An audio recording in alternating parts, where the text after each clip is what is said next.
How do we work effectively with our parish priests? Youth ministry is a people ministry.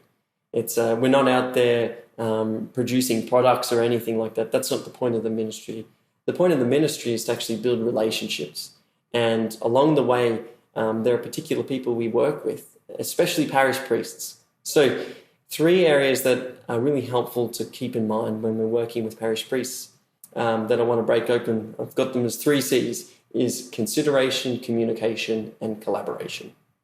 So consider that we are moving into a space where we're given the privilege to walk alongside our parish priests and our young people and young adults in these communities. So when we're working alongside our parish priest, remember that they are in persona Christi. It's a cool Latin phrase that means in the person of Christ. Now, what does this mean? The Catechism expresses it like this.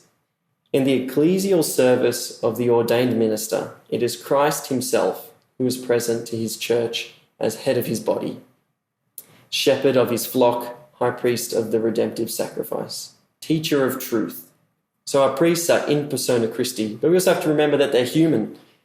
You know, we work alongside many people, and just like anyone, our priests too, they have their own strengths and weaknesses. But part of our mission working alongside them is to allow them to shepherd and guide us too. So don't come into a parish context with your ideas white-knuckled.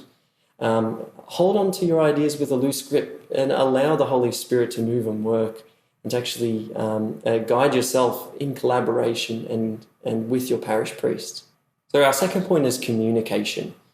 Just like any friendship, relationship, workplace or context that involves people, communication is a really important part of doing all of those different things. And so when we think about the life of a parish priest is they're called in different places all the time, hospital visitations, they're in schools, they're in our churches and all these sorts of things.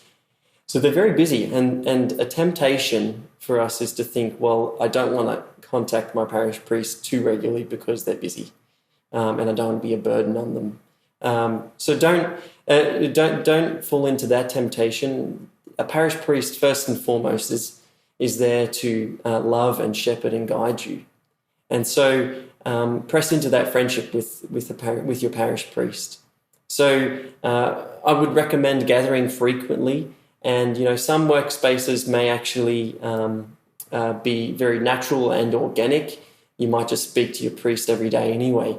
But in other contexts, you might need to actually schedule a particular time in once a week. So think about the sort of style that the parish priest works in and communicate with them and say, look, I want to be able to relay information to you regularly, bounce ideas off you and these sorts of things. What's a regular time that we could meet, or how often suits you to meet? And so if it's only a short amount of times that the parish priest is able to schedule in with you, it might actually be more helpful to have things planned and prepared as well. So you might actually email your parish priest all the things that you want to discuss with him so that he has time to think about them beforehand. And then when you come together to speak, it could be a really quick, awesome dialogue. And then the final part of communication that I want to just really emphasize is pray together. If you're in a meeting, start with prayer, end with prayer. If there's a particular ministry that you're discerning together, then pray about it. Pray for your young people. Pray for each other. So I really encourage that area of prayer in your communication too. The third area that I want to touch on is collaboration. Again, our parish priests, they've committed their lives to service, to serving Christ and to helping others encounter him. So draw out those gifts from your parish priests, like build into our youth groups, build into our gatherings opportunities for our parish priests to meet our young people. So, your parish priest may be part of your frequent team meetings that help you to plan these gatherings so that they can bring their input to those things. Or your parish priest might be there for a particular part of each youth group. Or you may decide to collaborate and work with your parish priest to make sure that there's a good flow from gathering experience into a liturgical experience where, let's say if you're running a primary school age youth group, that you always want your group afterwards to smoothly transition across into a mass from the parish hall into the parish church. So, collaborate with your parish priest. Help bring about a familiarity of your parish priest with your youth and your young adults. And together, the fruit of the Holy Spirit will really come at work when all of God's people work in unity together.